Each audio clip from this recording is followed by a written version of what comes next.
신명기 이제 마지막 부분으로 치닫고 있는데 오늘은 모세의 노래입니다. 근데 이 내용을 너무나 뭐랄까 방대한 내용 그리고 뜻 그리고 우리 성경에 말씀하고 있는 주된 어떤 사상들을 여기 참 많이 담고 있습니다. 새벽에 다 이야기하기가 좀 어렵고 한데 이 노래의 배경은 우리 31장 읽지 않은 마지막 부분에 들어있어요.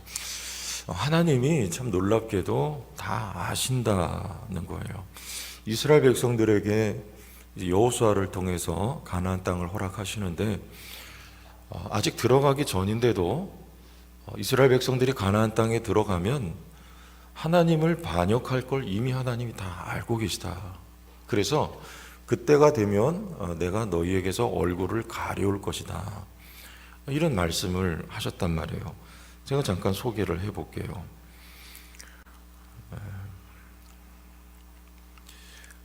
우리 앞에 31장 17절인데요. 내가 그들에게 진노하며 그들을 버리며 내 얼굴을 숨겨 그들에게 보이지 않게 할 것인즉 그들이 삼킴을 당하여 허다한 재앙과 환난이 그들에게 임할 그때에 그들이 말하기를 이 재앙이 우리에게 내림은 우리 하나님이 우리 가운데 계시지 않은 까닭이 아니냐, 이런 말을 한다는 거예요. 하나님이 우리 가운데 계시지 않기 때문에 이 재앙이 우리에게 닥친 것이 아니냐.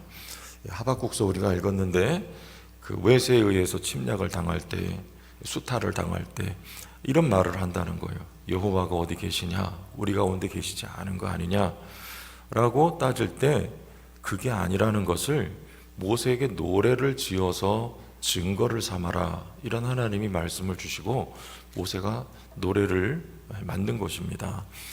자, 그러니까 하나님이 알면서도 그들의 패역함, 그들의 목이 곧음, 이걸 알면서도 하나님이 가나안 땅으로 인도해 들여 가신다는 것입니다. 자, 여기서 우리가 알 수 있는 것은 이스라엘 백성들의 미래라고 하는 것은 이스라엘 백성들의 성실함, 신실함에 있는 것이 아니고 하나님이 얼마나 좋은 분인가, 여기에 이스라엘 백성들의 미래가 달려있다는 것입니다. 백성은 패역하였으나 하나님은 거룩하고 신실하셔서 약속을 이루시는 하나님이라는 것입니다. 여러분의 미래도 나에게 달려있는 것이 아닙니다. 하나님께 있습니다.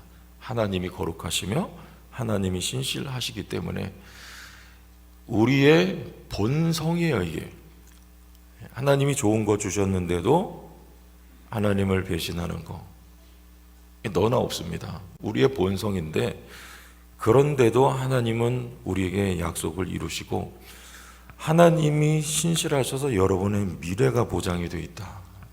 이것을 우리가 먼저 하나 짚고 넘어가면 좋겠습니다. 자, 그런데 이 이스라엘 백성들의 이런 모습을 보면 참 고구마 먹고 얹힌 듯한 느낌이 저는 성경을 볼 때마다 들어요. 어쩌면 이럴 수가 있을까? 출애굽 시켜주신 하나님의 은혜, 그리고 이제 광야를 통과한 후에 약속한 땅을 눈앞에 보고 있는 이스라엘 백성들, 이들은 얼마나 철이 들어있을까 할 때 성경은 그다지라고 대답을 하는 것 같아요. 심지어는 가나안 땅 들어가서 우리가 열왕기상하 말씀을 통해서도 보고 있듯이 이스라엘 백성들은 여지없습니다. 또 바벨론의 포로로 끌려갔습니다. 본과 기대와 소망, 물론 이전보다는 많이 나아졌어요. 우상을 섬기지는 않지만 여전히 이방 여인들하고 결혼 자폰을 하고 있는 모습을 볼 수가 있고, 더 나아가서 예수님이 이 땅에 오셨는데 그 예수님을 십자가에 못 박아 죽인 장본인들이 누굽니까? 그들이 다 유대인들이에요. 아니, 어쩌면 이럴 수가 있어요.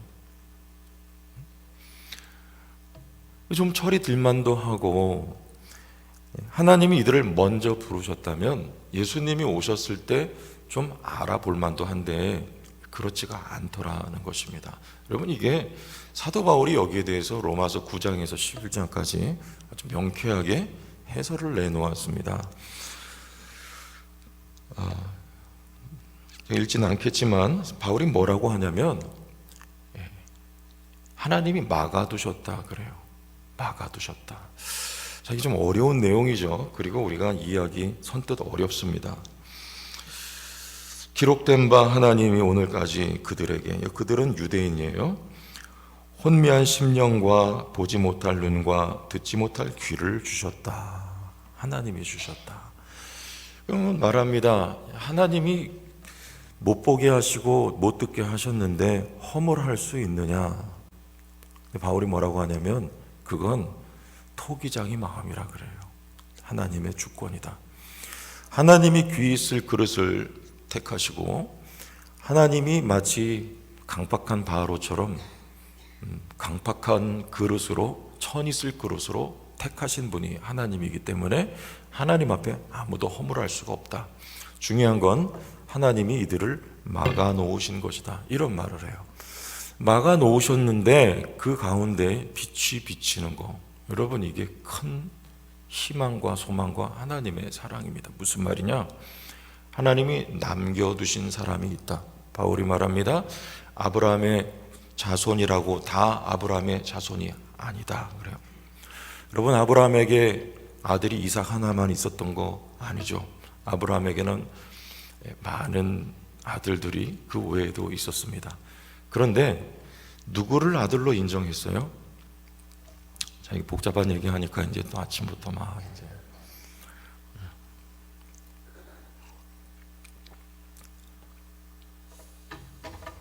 성경이 말이죠. 우리가 생각하는 것처럼 이게 간단하지가 않아요. 그냥 이거 간단하게 할 수 있는데 그러면 하나님이 기록해 주신 그 성의에 대한 무시예요. 그거는 보답이 아니에요. 조금 복잡해도 할 수 있는 대로 좀 우리가 묵상하고 또 설교자는 그거 나눌 책임이 있습니다. 그래서 아브라함의 아들들이 많아요. 그런데 그거 이삭만 아들이라 그래요. 나머지는 아들이 아니다.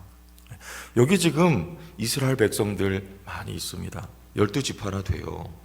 근데 이들이 다 바울의 말입니다. 이들이 다 아니다 그래요. 그 가운데 남은 자가 있다 그래요. 엘리야가 하나님께 말씀드리죠. 나 혼자 남았다. 근데 하나님 뭐라 말씀하십니까? 네가 알지 못하는 7,000명을 하나님이 남겨뒀다 그래요. 그 남은 자, 여러분을 믿습니다.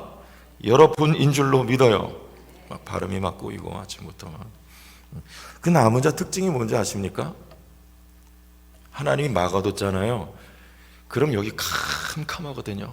에베소서 뭐라 말씀하셨어요? 우리를 어두운 가운데서 불러냈다 그래요. 그러면 내가 어두운 가운데 있었다. 즉 내가 죄인이며 내가 예수를 십자가에 못 박았습니다. 이거를 알아요. 교만하지 않습니다. 여기 사람들은 몰라요. 하나님이 아버지고 하나님이 너희의 반석이셨다. 그래서 너희를 애굽에서 불러내셨고 광야에서 너희를 호위하시고 보호하시고 눈동자같이 너희를 지켜주셨다. 누가요? 우리에게는 소망이 없어요.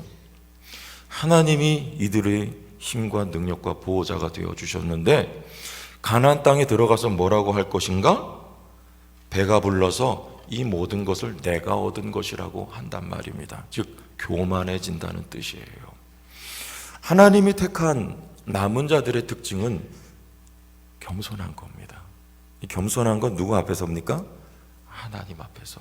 나는 아무것도 아니며 나는 죄인 중에 괴수입니다 라고 하나님의 부름받아 일어나 나오는 백성이 있다 없다? 있다 말입니다. 여러분 그들이 남은 자 택함 받은 종들이에요. 예수님을 십자가에 못 박았습니다. 하나님이 거기까지 이들을 막아 놓으셨어요. 귀를 틀어 막고 눈을 가리우고 예수가 하나님의 아들인 줄 모르게 하시고 그를 십자가에 못질하도록 거기에 동참하도록 하나님이 막아 놓으신 이유는요. 여기 이렇게 너무 답답하죠. 그런데 그 가운데 오순절 마가다락방에 성령이 임한 후에 베드로를 통해서 말씀이 전해질 때 우리가 어찌할꼬? 내가 하나님 보내신 아들 메시아를 십자가에 못 박았다고 고백하며 자기의 죄를 시인하며 나오는 백성들이 있는데, 그들이 바로 하나님이 택한 자들이며, 이들을 골라내기 위해서 하나님은 잠시 이들을 어둠 가운데 막아 두신 것입니다. 어둠 속에서도 빛 대신 하나님을 시인하며 걸어 나올 수 있는 택한 백성들이 있다는 것입니다. 여러분, 그들이 누굽니까? 바울이 말합니다. 이방인들이라고 했어요. 처음에는 유대인들을 하나님이 불렀어요. 이방인들을 하나님이 막아 놓으셨어요. 어둠 가운데 가두어 두셨습니다. 그러나 이제는 유대인들을 하나님이 한쪽 구석으로 몰아버리고 그 이방인들 가운데서 택한 자들을 하나님이 부르신다. 빛이 비춰졌을 때 그들 중에서 모두가 아니라 나는 어둠 가운데 있었으며 예수님만이 빛입니다라고 고백하며 나오는 하나님의 백성이 있다라고 바울이 말씀을 전하고 있습니다. 여러분, 이 자리에 이 새벽에 나오신 여러분들, 하나님의 은혜 받아 택함 받았으며 늘 고백하고 기억할 수 있기를 바랍니다. 뭐냐? 여러분의 미래는 하나님이시다. 나에게는 답이 없다. 이것을 고백할 수 있기를 바랍니다. 그리고 두 번째, 겸손하시기를 주의 이름으로 축원합니다. 구원뿐만 아니라 내 생의 모든 은혜, 모든 축복 다 하나님으로부터 말미암은 것입니다. 나는 이들과 같았어요. 나는 조금도 다르지 않습니다. 그러나 하나님이 야곱은 에서와 조금도 다르지 않은 세상 욕심으로 똘똘 뭉쳐 있는 사람이었지만 야곱은 고백합니다. 여호와 하나님이 나의 하나님이십니다라는 고백을 드릴 수 있었듯이, 이 새벽에 나온 여러분의 입술에 주님 앞에 가실 때까지 그 고백이 끊이지 않는 은혜가 가득하기를 예수님의 이름으로 축복합니다. 우리 여기 다음 세대들이 있습니다. 이들 하나님이 부르실 때가 있어요. 그러나 그때까지 혹은 어둠 속에 헤맬 수도 있고 방황할 수도 있어요. 그러나 하나님이 저들을 택하셨고 저들이 때가 되어 하나님 앞에 고백하며 나올 그 순간이 반드시 오게 되어 있어요. 하나님, 제 손에 피를 묻혔습니다. 제가 예수를 십자가에 못 박았습니다. 제가 죄인입니다. 나를 용서하시고 받아주시고 예수님만이 나의 인생의 주가 되십니다. 우리 다음 세대들에게도 이 하나님의 은혜와 저들의 삶을 경영해 가시는 손길이 나타나기를 주의 이름으로 축원합니다.